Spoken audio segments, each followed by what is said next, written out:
Hello, everyone. I'm a native English speaker and a friend of Yelena's. Today, I am working with her and helping her finish her book, and I'm going to read some sentences from that book.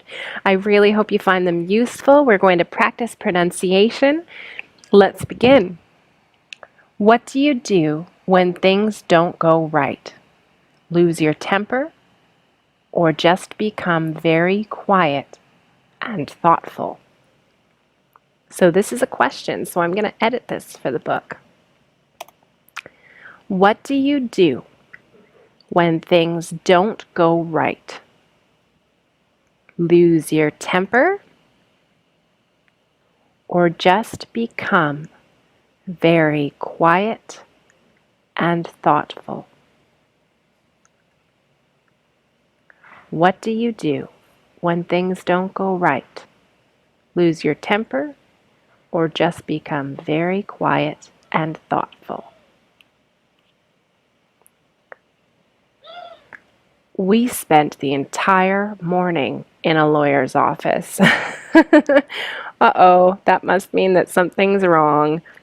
We spent the entire morning in a lawyer's office. So we spent the whole morning in a lawyer's office. Oh, I'm so happy to see this in the book. This is really good to read. The entire scene was surreal. We often say that when we're describing something that we've seen. The entire scene was surreal. And this as well is really common. The entire situation was a mess. So that's absolutely common. You know, you could say that a bedroom is a mess. It's messy. There's clothes everywhere. There's things all over the floor. But you could also say that a situation is messy. You know, maybe you show up, maybe you're going to have a party and you have a band coming and you're going to serve food and drinks and your guests show up and the band hasn't arrived. The dinner is burned, so now you have to recook it. You know, the drinks, the ice didn't arrive. You don't have enough ice, so the drinks are being served warm. You know, the wine is warm, the water is warm, or room temperature. It's gross. The kids were supposed to clean up the living room and move all their toys before the guests arrived, but they didn't. The entire situation was a mess. The entire situation was a mess. Sharpen your skills and your understanding. Sharpen your skills and your understanding. I am always anxious when the teacher asks me a question. This is really common, right? You're in a class, or even when you're a kid in school, you're in a class where there's a teacher, an instructor of some sort, sorry, and you always get anxious when they call on you and ask you a question. I hope you will have a pleasant holiday. So that's nice to see. This will be really useful for followers because maybe you're talking to a colleague, they're about to go on holidays, and you might say, we'll say this in a shorter way. I hope you enjoy your holidays.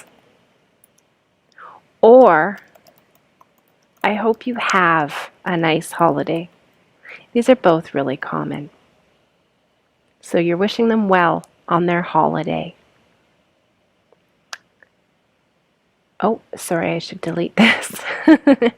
I hope you enjoy your holidays. I hope you have a nice holiday. I'm afraid that will not be likely. Now we'd probably say I'm afraid that won't be likely. So maybe it's not likely that you're going to enjoy your holiday. Maybe your friend's coming, she's bringing her kids don't behave well, so you can't relax, and you say, I'm afraid that won't be likely. I don't think it'll be likely that I'll enjoy my holiday. I can't relax. I don't have a choice. This is really good to see in the book because this is something we say quite often when we feel we don't have a choice. I don't have a choice. I have to go to work to earn money so that I can afford to live, buy food, pay the rent, my mortgage. I don't have a choice. You've just refused to even consider my idea. So we wouldn't say just, we'd just say refused. I might say to you, hey, let's go to a movie tomorrow night, and then afterwards, let's go for ice cream. And you say, no, absolutely not. I'm not going to a movie tomorrow night. I'm going to the gym. I need to get some exercise. You've refused to even consider my idea. I said, absolutely not. You would not consider it.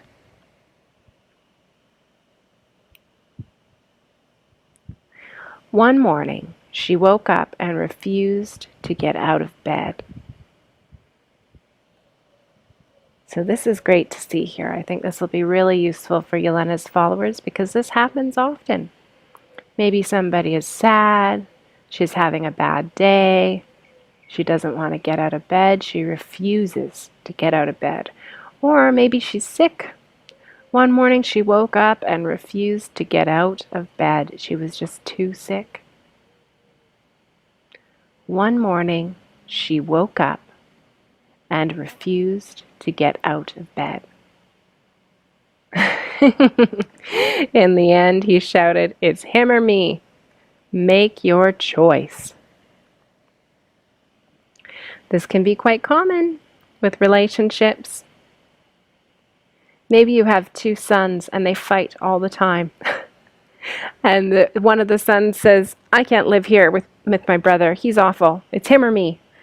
Make your choice. In the end, he shouted, it's him or me. Make your choice. Do you have any complaints? This is really good to see in the book because people will ask you that. Do you have any complaints? Or they might say, what do you think?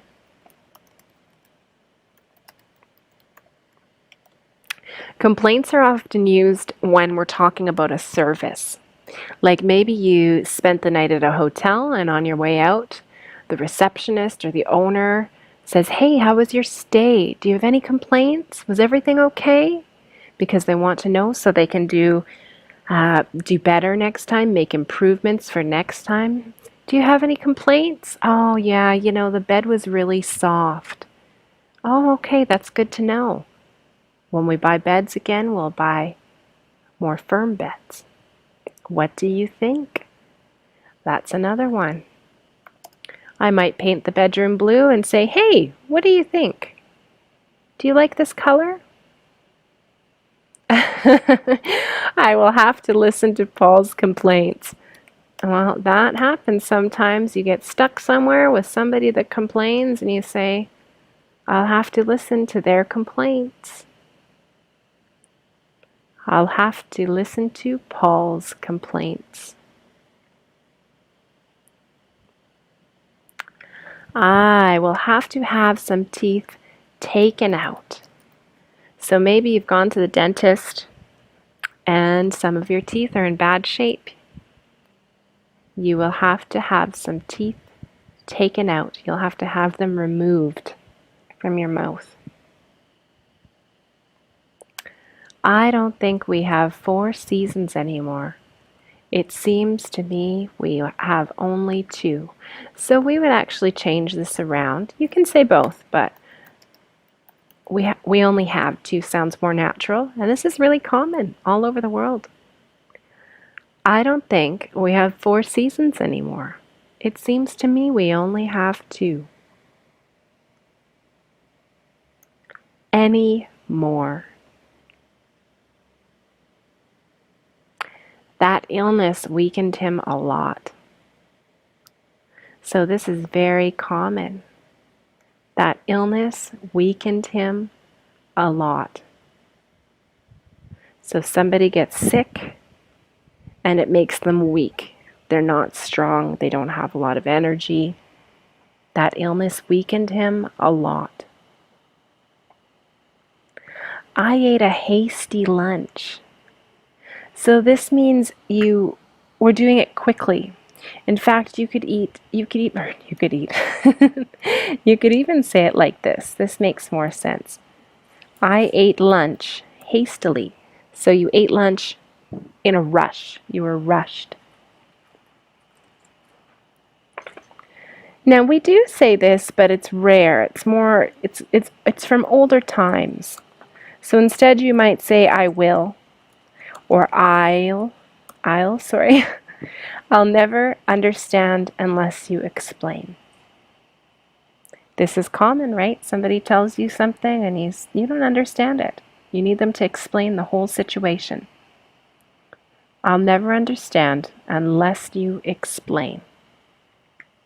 Did you watch the football game yesterday? No, I missed it. People always ask this question. Did you watch the football game or just did you watch the game yesterday? Whatever game it is, hockey, football, basketball, volleyball. Did you watch the game yesterday? No, I missed it. So this is good to see. This happens often. I'm just going to make a correction here for the book. He was still getting used to the sudden change in direction that his life had taken. That's past tense. It had taken, so it had already happened. So that's why he's getting used to it, and he's still getting used to it. He's still getting accustomed to it, what happened in the past. He was still getting used to the sudden change in direction that his life had taken. This is great to see. Very common, right? When we're talking about other people, this is really helpful for Yelena's followers. I think it's good to know if you're talking about someone else or maybe someone is talking about you. He or she is accustomed to working hard. They're used to working hard. I mean, that might not necessarily be seen as a good thing to all people, but what it means is that they're used to it, right? They're used to working hard. This person we're talking about knows how to work hard. And this is excellent to see. She won praise for her hard work. She won praise for her hard work. So people might have said, oh, good job, you work so hard. That's really, really good that you are such a hard worker. That's praise. Oh, goodness. Well, this is unfortunate. I had a fight with his school friend and got beaten up. Uh-oh, he lost the fight. Or she. Oh, no, he. It says he. So he had a fight with his school friend and got beaten up. You could also say, so this when you say he had a fight, this refers to like an argument. They're talking. He had a fight with his school friend and then he physically got beaten up. But you could also say he got in a fight. And when you say he got in a fight, that could refer to having a discussion and it becomes a fight, an argument. But it could also refer to a physical fight. He got in a fight. And he got beaten up. He got in a fight. You could say he got in a fight at the bar. He had too much to drink and he got in a fight at the bar. And he got beaten up.